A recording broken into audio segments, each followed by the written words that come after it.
네, 주님께서 부활하셨습니다. 아멘. 주님께서 부활하셨습니다. 아멘. 사랑하는 엑스브리지 여러분, 오늘은 예수 그리스도의 다시 사심을 기뻐하고 기념하는 부활절입니다.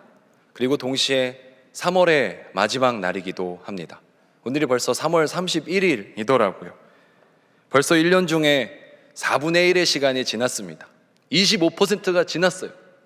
4개 중에 하나가 없어졌습니다. 정말 시간이 너무 빠른 것 같아요. 이렇게 시간이 빨리 지났다는 사실이 새삼 우리를 놀라게 하는 것 같습니다. 상대성 이론과 같은 어려운 그런 설명들로 굳이 설명을 하지 않더라도 우리는 이 시간의 흐름이 얼마나 상대적인지를 잘 알고 느끼고 있습니다. 시간이 소중한 만큼, 그리고 나에게 어떤 시간이 없고 초조한 만큼 그 시간은 정말로 더 빠르게 흐르는 것처럼 느껴지곤 하죠. 그런 경험을 누구나 한 번쯤은 다 해보셨을 것 같습니다. 이제 시험 기간이 다가올 때, 또는 과제 제출 기한은 점점 다가오는데 아직 공부한 것은 부족하고 내 머릿속엔 아무것도 들어있는 것 같지 않고, 또 나의 과제는 전혀 첫 줄에서 나아가지 않고 진전이 없을 때, 아직은 글자보다 여백이 더 많을 때, 그럴 때 이제 시간이 마치 이 모래시계가 있으면 조금씩 모래가 떨어지는 게 아니라 모래가 아주 그냥 와장창 그냥 뒤엎은 것처럼 막 부수수 떨어지는 것처럼 시간이 막 이렇게 정신없이 흘러가는 것처럼 느껴지기도 하죠. 마치 이렇게 영상의 빨리 감기를 누르고 있는 것처럼. 왜 이렇게 시간이 없다고 느낄 때는 더 시간이 빨리 가는지 모르겠습니다. 그 트렌드 코리아 2024년이라는 그 책에 보면 가장 우리 중요한 우리 현대 사회의 모습을 좀 몇 가지 10개의 키워드로 좀 설명을 하고 있는데, 그 중에서도 가장 먼저 제시되는 개념이 이전에도 한번 설명드린 적이 있는데 분초 사회에 대한 개념입니다. 이 분초 사회라는 그런 의미는 사람들이 극도로 이제 시간의 가성비를 생각하는 그런 시대를 의미를 해요. 사용 시간에 그래서 어떻게든 좀 의미 있게 좀 효율적으로 쓰려고 이 밀도를 높이기 위해서 노력하는 그런 경향성이나 사회의 분위기를 의미하는 말로 이 분초 사회라고 보통 말합니다. 그래서 분초 사회에서는 모두가 이 1초라도 아껴 쓰려고 하고 촉각을 다투는 것을 보게 됩니다. 이런 모습은 어떻게 보면 이제 시간이 정말 돈만큼 중요해진 그런 모습들, 아니 어쩌면 이제는 돈보다도 이 시간이 우리한테 더 중요해져 있는 것을 보게 됩니다. 근데 이렇게 시간이 중요해진 이유가 뭘까? 여러분과 저에게 시간이 없다라는 말이 참 많이 우리가 말하곤 듣곤 하는데, 우리에게 이렇게 시간이 중요해진 이유는 무엇일까요? 바로 그것은 우리가 시간을 사거나 어디 가서 구하거나 아니면 내가 어떻게든 다른 걸로 대가를 지불하고 구매할 수 있는 그런 대상이 개념이 아니라는 것입니다.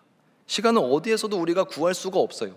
아무리 내가 돈을 주면서 나한테 1시간을 더 달라고, 나한테 하루만 더 달라고, 마치 나 외에는 세상이 다 멈춘 것처럼 정지된 상태에서 나 혼자만 시간을 더 쓰고 싶어 해도 그것은 사람의 힘으로 도저히 되지 않는 영역입니다. 우리가 어떻게든 어떤 노력으로든 시간을 구할 수 없기 때문에 우리한테는 시간이 그만큼 아깝게 느껴지고 귀하게 느껴지는 것이죠. 게다가 이 시간은 내가 아무리 돈이 많고 건강하다 할지라도 연장할 수도 없습니다. 이런 나의 삶의 인생이라는 시간표는 딱 정해져 있죠. 내가 좀 더 나의 시간표를 길게 쓰고 싶어도, 좀 더 여유롭게 쓰고 싶어서 늘리고 싶어도, 조절하고 싶어도 어떻게 그런 노력을 해도 그것은 해결될 수 없는 부분입니다. 그래서 돈은 대출받을 수 있어도 시간은 대출받을 수 없는 것처럼, 그리고 한 가지 더 그런 시간의 특징이 있다면 반드시 언젠가는 저의 시간도 여러분의 시간도 끝나게 된다는 것입니다. 우리가 아직 젊어서 우리 인생의 마지막 날을 아직은 상상하기 힘들지만, 제가 한 가지 정말 예언을 하자면 이 자리에 있는 저와 여러분은 언젠가는 모두 죽는다는 것, 그건 누구나 할 수 있는 예언이겠죠. 왜냐하면 누구에게나 적용되는 진리이니까요. 그래서 우리는 시간을 어디 가서 구할 수도 없고 대신 가져올 수도 없고 다른 어떤 귀한 것으로 대체할 수도 없으며 우리 마음대로 늘리거나 줄일 수도 없고 빠르게 가게 할 수도 없고 느리게 가게 할 수도 없습니다. 그래서 이러한 실패 없는, 그러니까 우리 시간이 너무나도 중요하고 우리의 힘으로 어떻게 되지 않기 때문에 이 실패가 없는, 실수가 없는 그런 방향으로, 기회비용이 적은 방향으로 우리의 시간을 쓰려고 하는 그런 것들이 우리 삶의 중요한 어떤 이슈이자 어떤 트렌드가 되고 있다는 것이죠. 그래서 스핀오프 프로젝트라고 이런 것들이 중요한 전략이 되고 있습니다. 시간의 기회비용이 적은 방향으로 이제 나의 시간들을 사용할 수 있는 것. 그래서 요즘 그 사이드 프로젝트라고 해가지고 나의 전공이나 적성 분야를 그대로 갖고 있으면서 거기서 좀 가지를 치듯이 해서 시간을 좀 더 아끼지만 좀 더 효율적으로 쓸 수 있는 그런 직장인들 사이에서는 그런 프로젝트가 인기라고 합니다. 또는 그러다 보니까 이제 어차피 나한테 없는 시간, 내 마음대로 되지도 않는 시간 차라리 즐겁게라도 사용해보자, 좀 소소하게 행복하게라도 써보자라고 하는 마인드가 또 생겨나기도 합니다. 그래서 이런 것들 때문에 요즘 우리가 도파민이라는 말을 많이 쓰잖아요. 그래서 도파민이라는 것도 말이 인기가 있다고 해요. 우리 인간은 늘 새롭고 재미있는 것을 보면 이제 자극을 받고 도파민이 막 분출되지 않습니까? 그때 분비되는 이 신경 전달 물질이 도파민이 나오는데, 그 도파민을 게임에서 파밍 하듯이 이제 도파민들을 모으는 것을 이제 도파밍이라고 한다고 해요. 그러나 우리 뇌는 자극에 계속 무엇인가 노출되고, 그렇게 되다 보면 거기에 익숙해지게 됩니다. 그래서 계속해서 그런 것들을 추구하면 추구할수록 점점 더 자극적인 쾌락을 쫓는 중독으로 빠질 수 있는 위험성이 또 생기게 되죠. 사랑하는 엑스브리지 여러분, 여러분의 시간은 좀 안녕한지 평안한지 이번 주한 좀 묵상을 하면서 궁금해지더라고요. 왜냐하면 예수님의 부활이라는 사건은, 그 부활이라는 것은 우리 삶의 시간에 대한 부분을 해결해 주시는 그런 진리가 있기 때문입니다.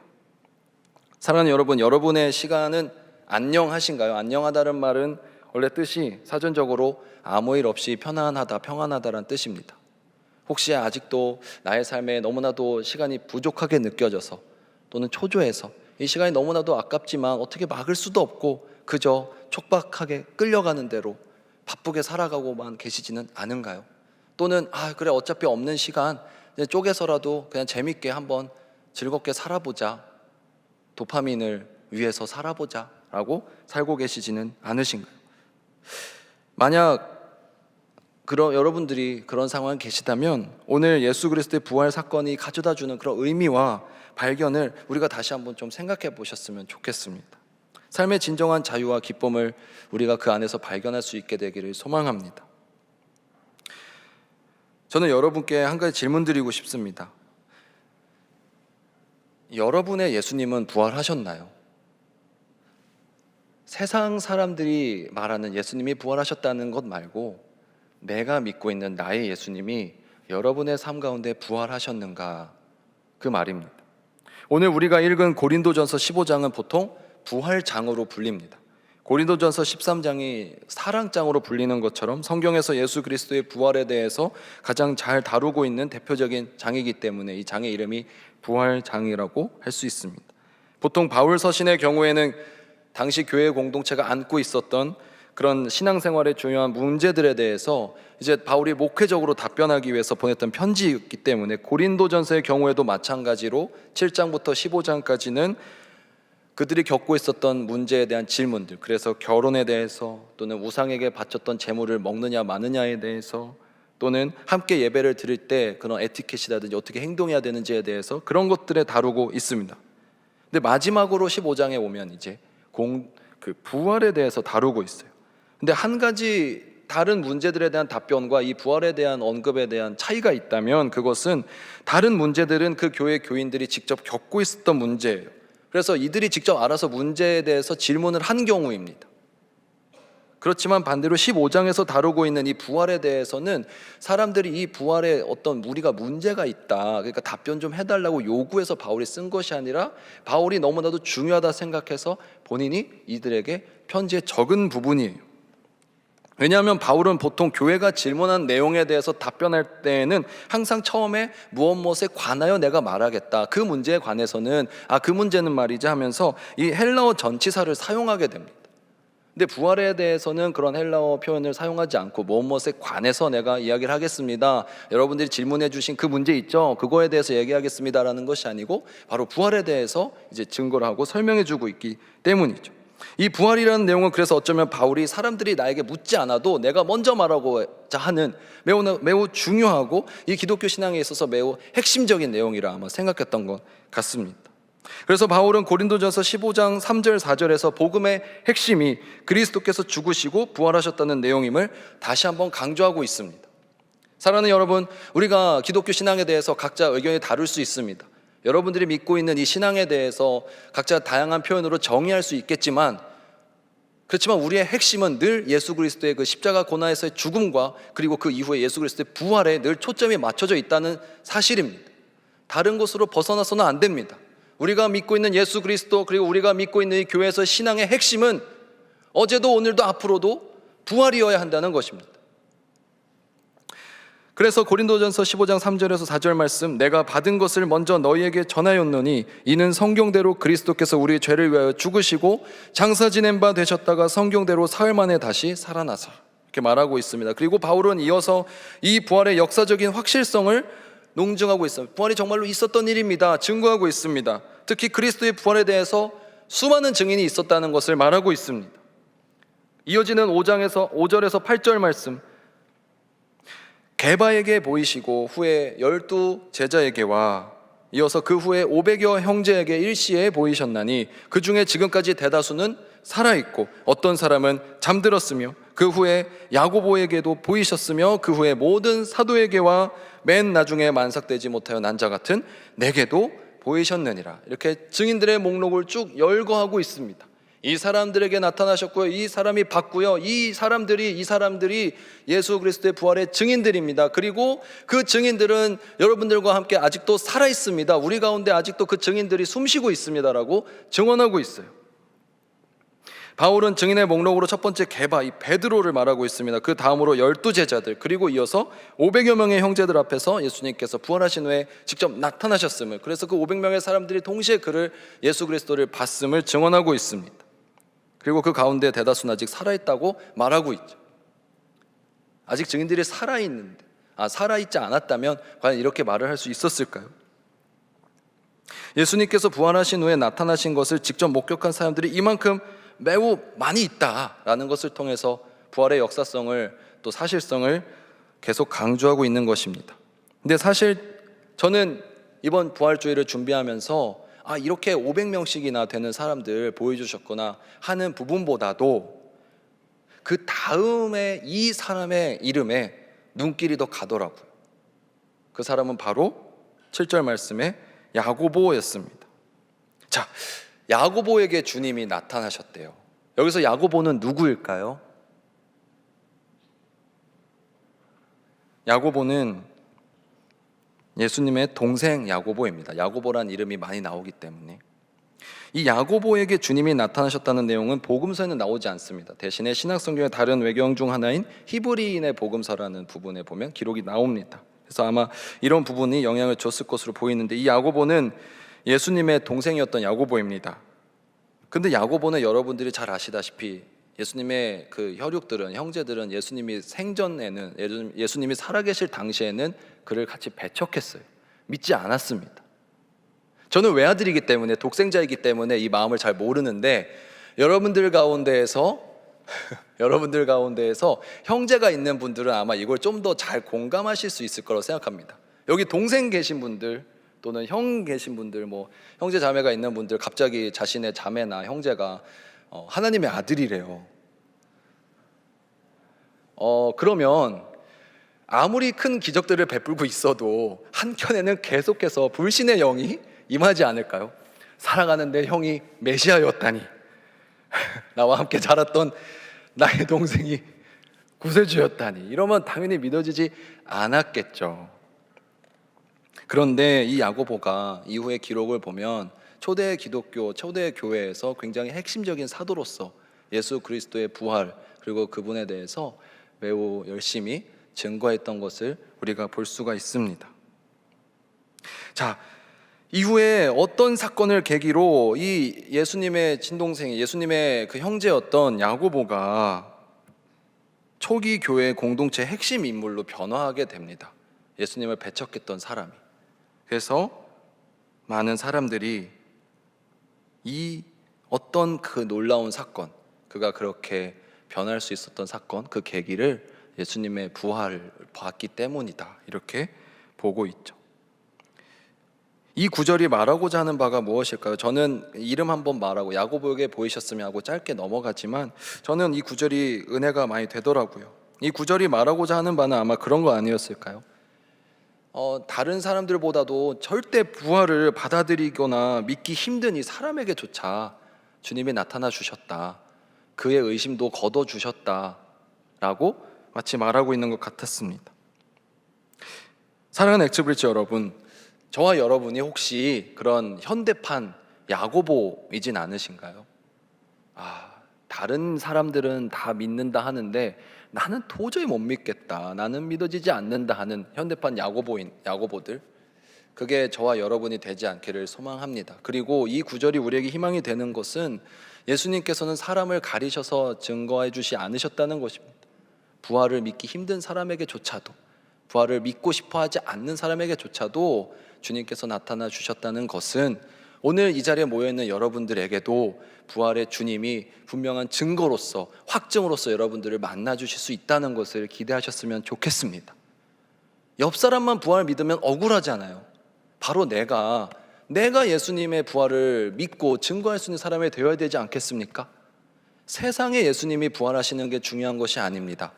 동안교회에 예수님이 부활하시는 것이 중요한 게 아니고, 앞에 앉아있는 현우기에 예수님이 부활하시는 게 중요한 것이 아니고, 바로 여러분들의 예수님이 삶 가운데 부활하시는 것이 중요합니다. 여러분들의 예수님은 부활하셨나요? 그렇다면 여러분들의 신앙생활 또한 그 부활하신 예수님을 믿는 것처럼 변화되어야 한다는 것입니다. 나의 선입견과 상식이라는 그 한계 때문에 부활을 진정으로 믿지 못하는 그런 사람들, 다른 이들은 예수님이 부활하셨다 하는데 왜 나의 예수님은 아직 무덤에서 나오시지 못한 거지? 라고 생각이 드신다면, 이제 예수님이 무덤에서 나오실 수 있도록, 여러분들의 예수님이 부활하실 수 있도록 예수님을 놓고 예수님께 간절히 기도하셨으면 좋겠습니다. 믿음의 영역은 우리의 시간처럼 살 수 있는 것이 아닙니다. 다른 사람에게 빌려올 수 있는 것도 아니고, 다른 것을 대체해서 대출받을 수 있는 것도 아니며, 오직 예수님께 드리는 간절한 기도를 통해서만이 우리가 가질 수 있는 것입니다. 부활의 소망이 여러분들께 있었으면 좋겠습니다. 근데 그 부활의 소망은 다른 사람이 옆에서 건네줘서 받을 수 있는 것이 아니라 여러분들이 직접 주님을 찾고 자신의 믿음의 나약함을 고백하며 정말로 그 부활의 소망을 간절히 찾을 때야만이 주님께서 주시는 것임을 우리가 바라보았으면 좋겠습니다. 예수 그리스도의 부활이 진정으로 믿어지기 위해서는 또한 우리가 삶 속에서 그 부활의 소망과 능력을 경험을 해야 됩니다. 믿음의 영역은 이 경험과는 따로 떨어질 수가 없습니다. 그래서 여기서 중요한 것은 우리가 한번 이것을 살펴봤으면 좋겠어요. 자, 부활을 경험하는 삶이란 무엇일까요? 날마다 삶 가운데서 예수 그리스도의 부활을 경험하고 체험하는 삶. 이 부활의 사전적 의미는 다시 부에 살아날 활자를 써가지고 다시 살아난다라는 의미입니다. 다시 살아난다. 십자가에 못 박힌 예수님이 예언대로 3일째 되는 날 다시 살아나신 사건을 의미하죠. 그렇다면은 다시 살아나셨다입니다. 그렇다면 우리 부활을 바라보는 초점이 이 다시에 맞춰져야 될까요? 아니면 살아나셨다에 맞춰져야 될까요? 이미 답을 알고 있는 사람이 있어서 네. 먼저 다시에 대한 개념에 대해서 한번 생각해 보고 싶습니다. 다시 살아난다고 했을 때 우리는 보통 이것을 세컨드 라이프라고 생각하는 것 같아요. 첫 번째 삶이 죽고 끝난 다음에 다시 두 번째 삶을 살기 시작했다. 근데 부활은 단순히 그런 회수의 차원이 아닙니다. 첫 번째 삶이 죽고 나서 두 번째 다시 새로운 생명 하나를 또 얻었다, 이런 횟수적인 차원이 아닙니다. 반복되는 그런 리핏 차원이 아닙니다. 사실 부활이 말하고자 하는 더 중요한 차원은, 그 중요한 의미는 완전히 새로운 차원이 시작되었다는 것, 그러니까 뉴 라이프이지 두 번째 세컨드 라이프의 차원이 아니라는 것입니다. 우리가 삶에서 무엇인가를 시도하려고 할 때 만약에 계속해서 걱정이 되고 두려운 것은 그 이유가 무엇일까요? 여러분들이 단순히 한 번 더 한다고 해서 안 될 것을 알고 있기 때문입니다. 자, 어떤 일에 대해서 실패를 했습니다. 잘 안 됐습니다. 근데 다시 도전하기가 두려운 이유는 무엇일까요? 두 번 다시 한다고 해서 잘 될 거란 보장이 없으니까. 왜냐하면 내가 뭔가 성장하거나 변화된 게 없이 단순히 기회만 한번 주어진다고 해서는 이것이 도저히 소망이 되지 않죠.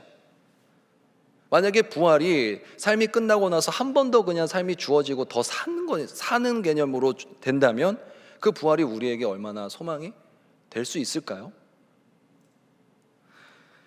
단순히 기회만 한 번 주어진다는 것이 아닙니다. 왜냐하면 그럴 경우에는 어차피 실패가 예정되어 있기 때문입니다. 성경에 다시 살아난 사람들이 많이 있습니다. 그러나 언젠가는 나이가 들고 다시 노쇠해져 병환과 노환 등으로 숨을 거뒀을 것입니다. 왜냐하면 그들의 부활은 새로운 존재로 다시 살아난 것이 아니라 그들의 그 다시 살아난 것이야말로 정말 세컨드 라이프를 그냥 산 것이니까요. 근데 예수님께서 부활의 첫 열매가 되시고 보여주신 부활은 이제 완전히 뉴 라이프를 보여주신 것입니다. 그것이 중요한 거예요. 사랑하는 엑스브리지 여러분, 그렇다면 우리가 날마다 부활의 능력을 체험하는 삶이란, 예수님과 함께 우리 또한 그 부활의 능력을 믿고 살아가는 삶이란, 그렇다면 계속해서 다시 해보자, 한 번 더 해보자 라는 그런 횟수의 차원의 우리가 은혜를 받아서는 안 된다는 것입니다. 왜냐하면 그렇게 되면 우리는 죄짓고 회개하고 죄짓고 회개하고 넘어지고 일어나고 넘어지고 회개하고, 그것은 그냥 반복의 차원이죠. 연료가 떨어지면 다시 충전하듯이 채워지고 다시 반복되는, 그냥 어떻게 보면 그냥 똑같은 삶이 반복되는 차원이겠죠.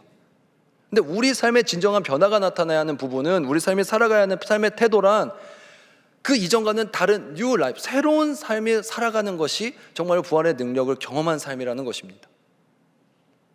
마치 오락실에 가서 한번 게임을 하다가 죽어가지고 코인을 다시 계속 넣어달라고 조르는 그런 어린아이와 같은 모습이 아니라, 이전과는 전혀 다른 새로운 모습으로 새로운 존재로 살아내야 되는 것이 부활의 능력을 믿고 체험하는 사람들의 삶의 모습이라는 것이죠. 우리는 신앙생활에서 많은 경우에 계속해서 이전의 것을 되풀이하는 경향이 매우 많습니다. 주님, 이번에도 못했어요. 용서해 주세요. 다음에 잘하겠습니다. 다음에 잘하겠습니다.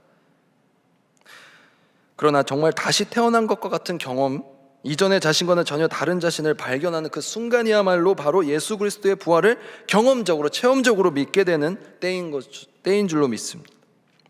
우리가 그래서 죄를 질 때마다 그냥 회개하고 다시 돌아가서 또 죄를 짓는 그런 삶의 태도는 어떻게 보면 진정한 부활 신앙을 갖고 있는 삶의 모습은 아니라는 것이죠.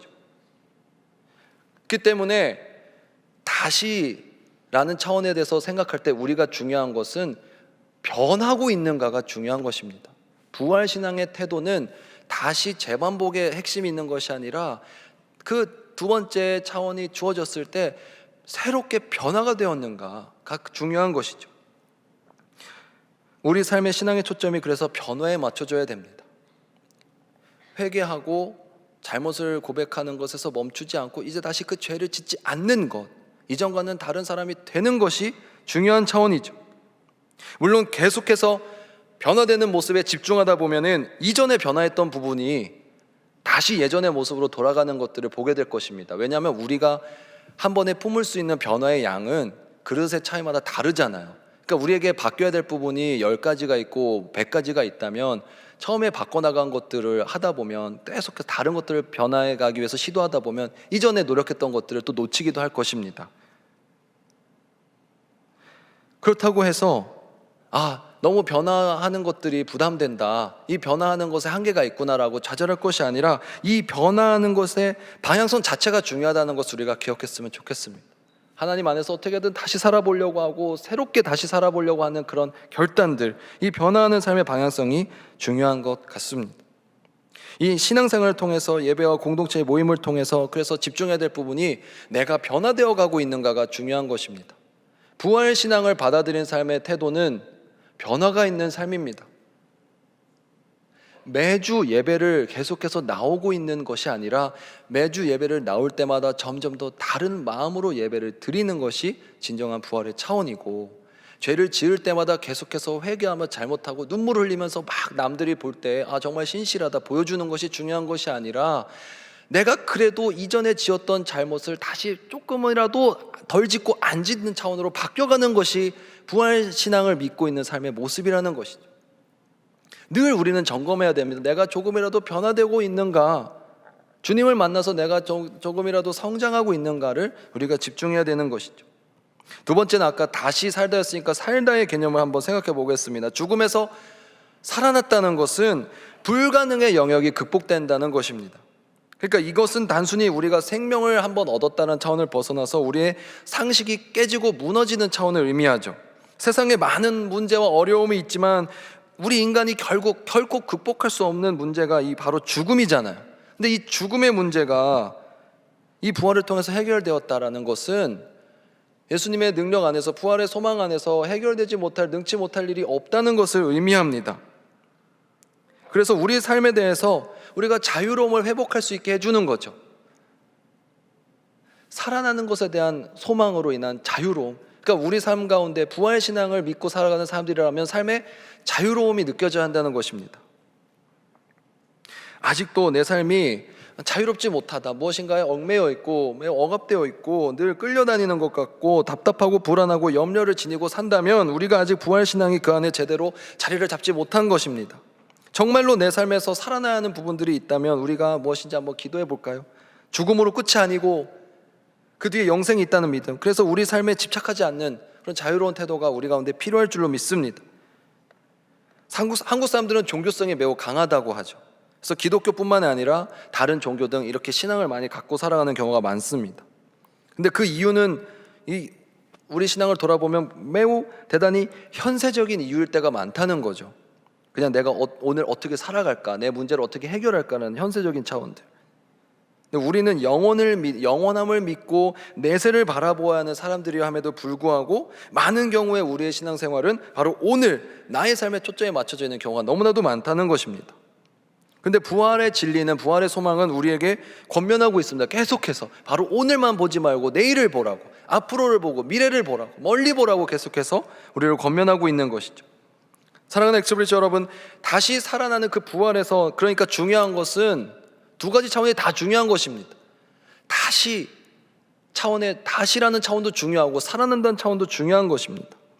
이 두 가지 차원이 모두 중요해요. 그래서 저는 이렇게 생각하고 이렇게 한번 이름 붙여봤어요. 부활신앙이라는 것은, 부활신앙, 그것은 다시의 신앙으로 오늘을 살고, 그러니까 살다의 신앙으로 내일을 살아가는 것이다.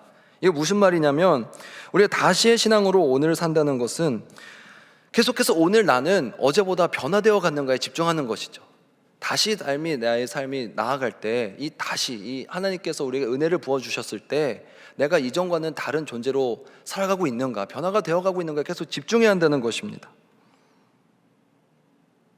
그리고 내일은 이제 다른 말로 미래로 바꿔봤을 때 이 나의 삶 가운데 주님께서 함께 할 것이라는 믿음, 그 내일에 대한 소망을 갖고 계속 나아가야 한다는 것이죠. 이것이 부활 믿고 살아가는 부활신앙의 태도이지 않을까. 여러분들 오늘 나의 삶을 어제와 비교해 보셨으면 좋겠어요. 지금 내가 오늘 살아가고 있을 때 나는 어제보다 더 달라진 삶을 살아가고 있는가? 나아진 삶을 살아가고 있는가?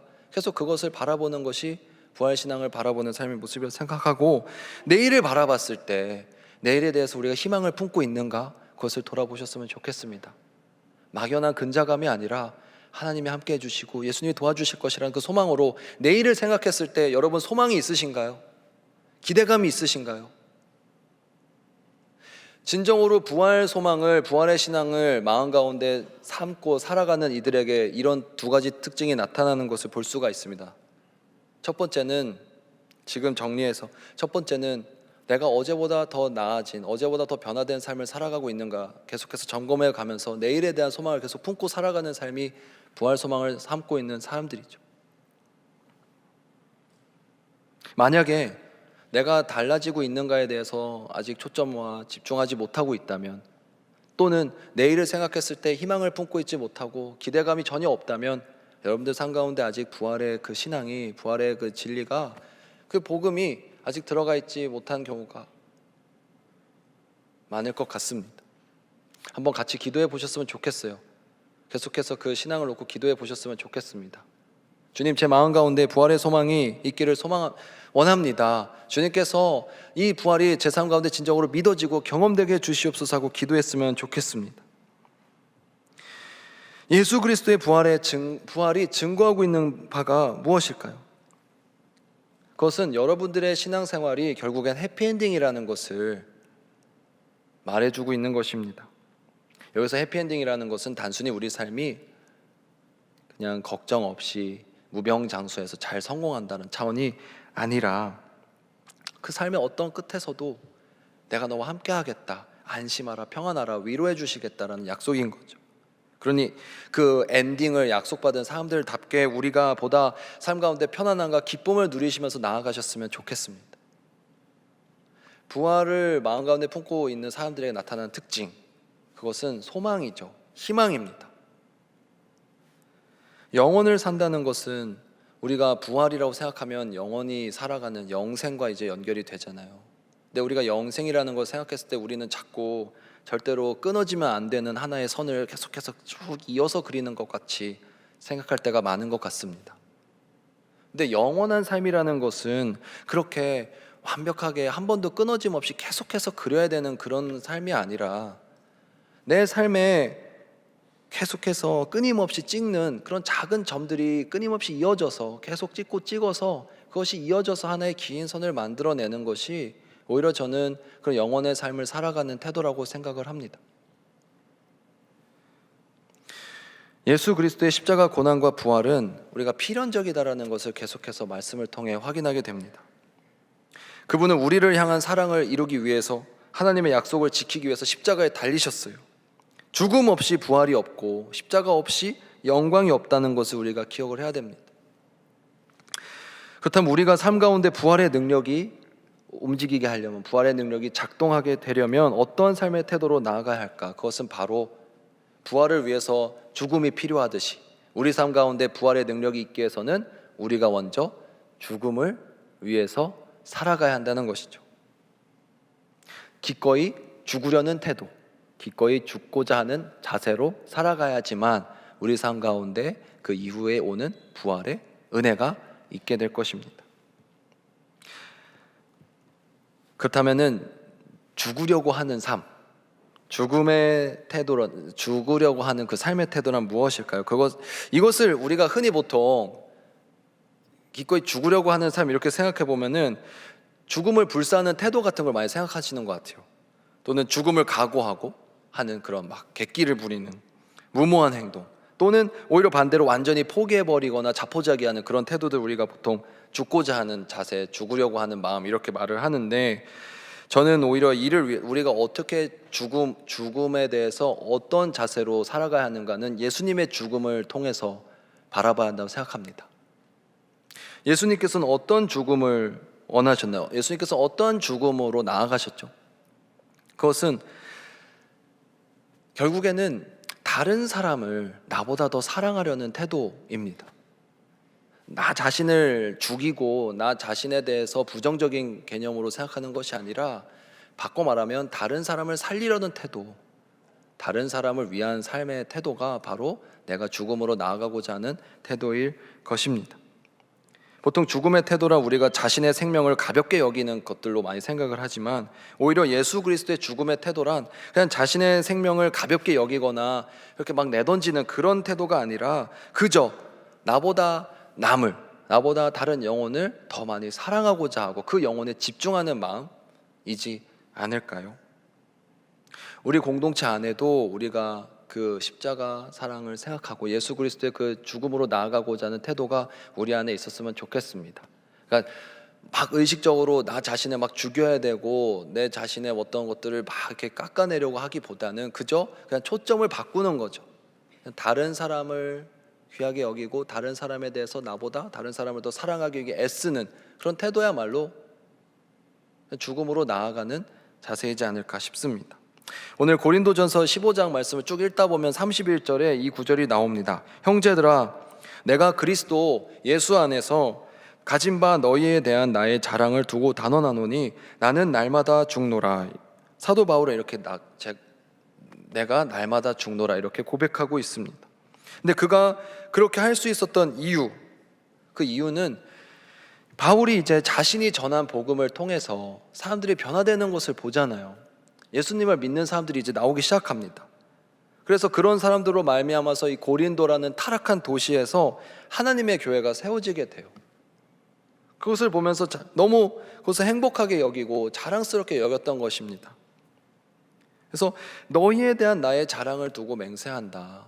여러분들을 보니까 정말 자랑스럽고 기쁩니다. 그러면서 나는 날마다 죽는다고 정말 자신 있게 당당하게 말할 수 있습니다라고 고백하고 있는 것이죠. 그러니까 이 구절을 자세히 살펴보면 바울이 날마다 죽습니다, 내가 날마다 죽습니다 고백할 수 있었던 것은 그만큼 다른 영혼들을 사랑했기 때문이에요. 그저 그거 하나, 자신의 삶이 중요하지 않아서도 아니고 막 죽고 싶어서가 아니라 그렇게 하다 보니까 자연스럽게 죽음을 위한 삶으로 나아가는 거죠. 저는 우리 가운데 이 다른 사람을 향한 좀 마음이 많이 생겼으면 좋겠습니다. 옆의 지체를 위해서, 나의 공동체를 위해서, 또는 내 주변에 있는 사람들을 위해서 그들을 위해 중보하고 소중하게 사랑해 줄 수 있는 마음이 우리 가운데 생겼으면 좋겠습니다. 죽음을 위해서 사는 삶이란 다른 것이 아니라 그냥 그저 나보다 다른 사람을 먼저 생각하고 한 번이라도 더 위해주기 위해서 노력하고 애쓰는 그런 삶의 태도인 것이죠. 그래서 바울은 날마다 죽을 수 있었습니다. 다른 영혼들을 너무나도 귀하게 생각했고 그들을 사랑했기 때문에.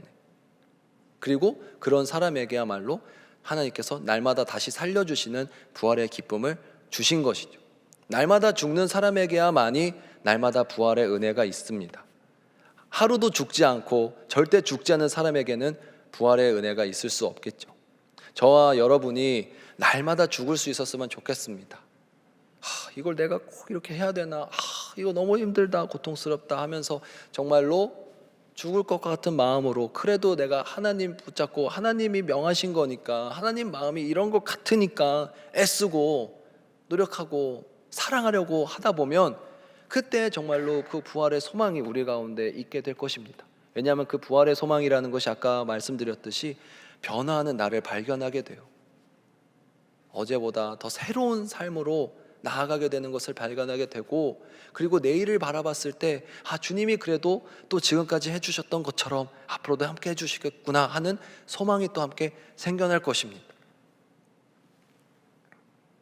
사랑하는 엑스브리지 여러분, 이제 말씀을 맺으려 합니다. 제가 존 스토트 목사님의 책을 참 좋아하는데, 거기 보면은 컨템퍼러리 크리스천이라고 해가지고 시대를 사는 그리스도인이라고 이제 그 책이 있어요. 그래서 그 책을 이제 지체들하고 또 양육 교재로도 사용하고 했었는데, 제가 또 말 장난 좋아하잖아요. 표현 바꾸는 거. 여기서 시간을 사는 그리스도인은 살아간다가 아니라 시간을 이제 구매하는, 바이하는 그런 그리스도인이라는 의미입니다. 여러분, 세상에서는 시간을 절대로 살 수가 없어요. 우리는 시간을 무엇으로도 구할 수가 없는 존재들이잖아요. 어디 가서 구해올 수도 없고 빌려올 수도 없고. 근데 그것은 예수님이 없는 삶이기 때문에 시간을 구할 수가 없는 것입니다. 왜냐하면 시간의 주인이 예수님이시니까요. 부활은 다른 어떤 어려운 말로 무슨 거창한 표현으로 하기보다 저는 부활이 뭘까요?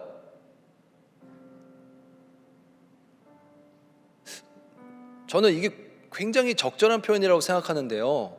부활은 그냥 예수님이 시간의 주인이 누구인지를 보여주신 거라고 생각해요. 너희가 그렇게 어려움을 겪고 있는 그 시간의 문제, 너희가 절대 해결할 수 없을 것처럼 보이는 그 시간의 문제, 사실 내가 주인이다. 내가 바로 시간의 주인이다. 내가 처음이요 마지막이요 알파요 오메가다. 여러분, 이 세상은 분초 사회예요. 여러분들 시험 기간이나 중요한 일을 앞두고 취업이나 이런 진로에 대한 고민들 앞두고 시간이 아깝잖아요. 시간이 없잖아요. 지체들 중에 제가 제일 많이 듣는 얘기, 바쁘다. 시간 없다. 지체들 가운데, 여러분들 가운데 저한테 요즘 시간 많아요, 여유로워요, 저는 촉박하지 않아요, 걱정 없어요 하는 지체 거의 못 봤어요. 여러분들 가운데 나 시간 많아요, 나 진짜 여유 가운데 살고 있습니다 하는 지체 한번 손 들어 주실래요?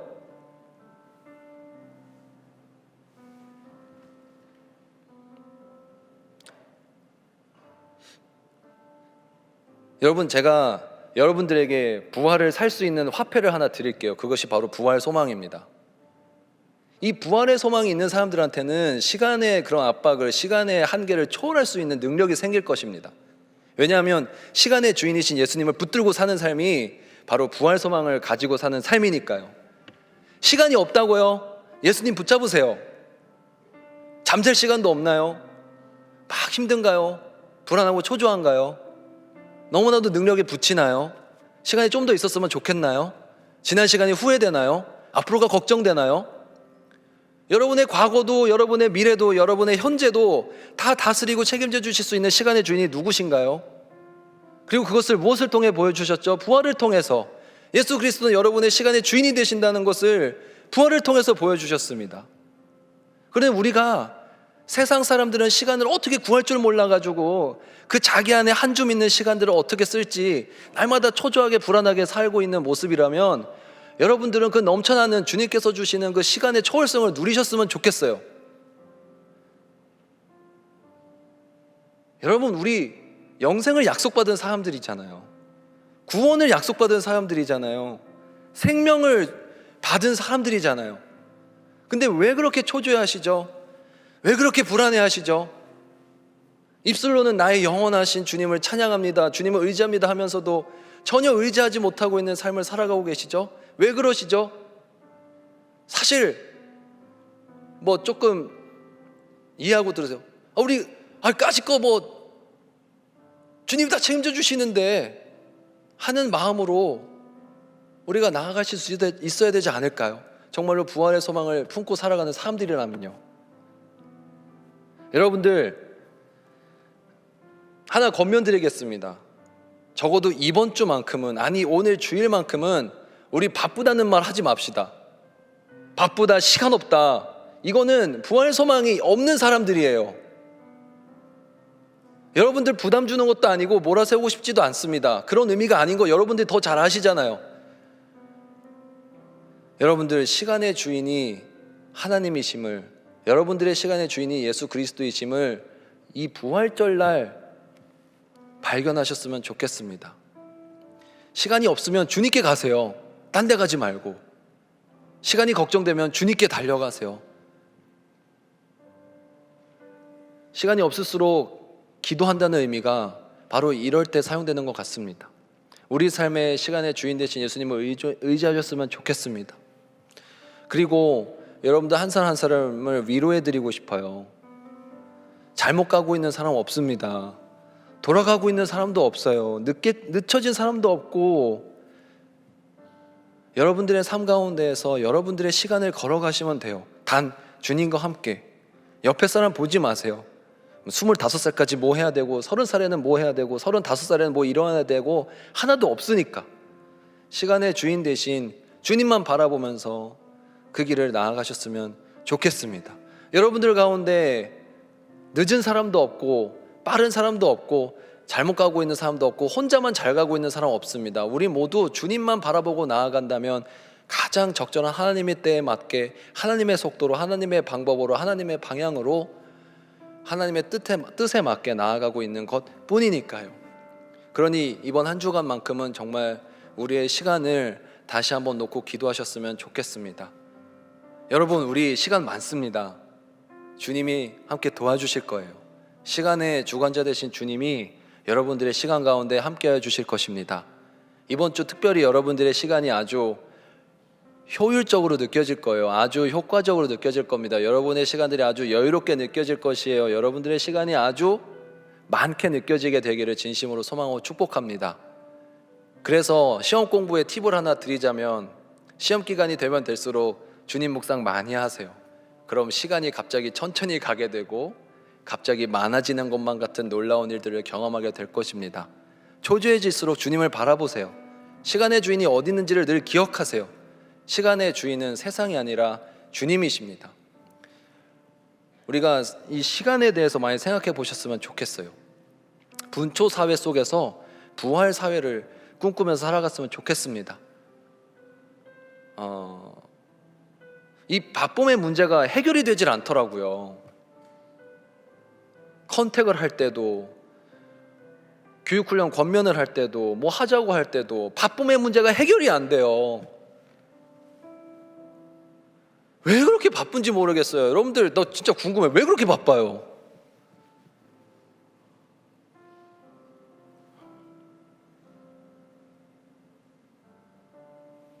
맞죠? 우리 다 바쁘죠. 바빠요. 바쁩니다. 근데 적어도 우리가 그 바쁜 것을 어떻게 살아내는가는 다시 생각해 봤으면 좋겠어요. 우리는 태도는 달라야 되잖아요. 모습은 같아도. 이번 한 주간 우리가 정말 시간의 주인 되신 예수님을 잊지 않고 살아가셨으면 좋겠고, 또 그렇게 하면서 시간 가운데에서 승리해 나가는 여러분들이 되시기를 진심으로 소망하고 축복합니다.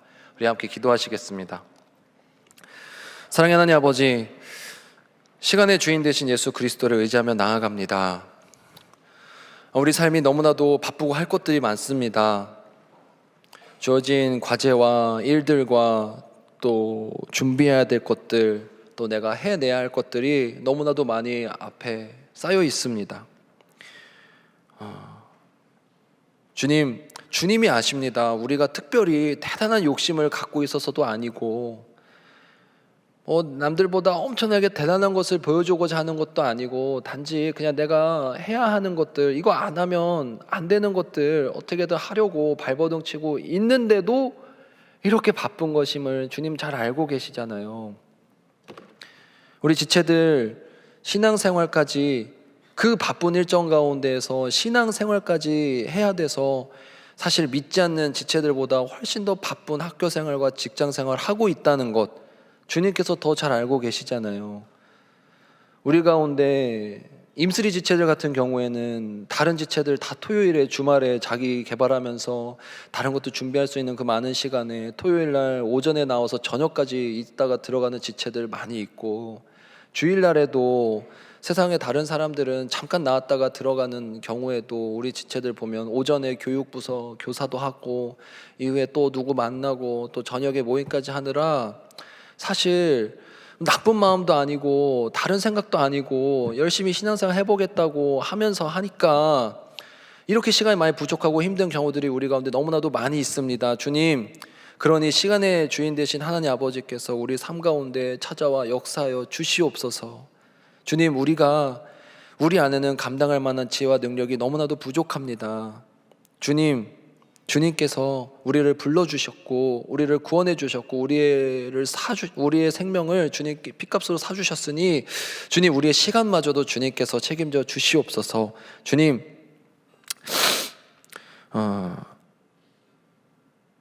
이 바쁜 삶 가운데에서도 시간의 주인이 누구인지를 잊지 않는 우리가 되게 해주시고, 그 가운데에서도 초조해하거나 불안해하기보다는 주님 의지하면서 평안을 누릴 수 있는 우리가 되게 하여 주시옵소서. 모든 것 주님께 맡겨드리며 예수 그리스도의 이름으로 기도드립니다.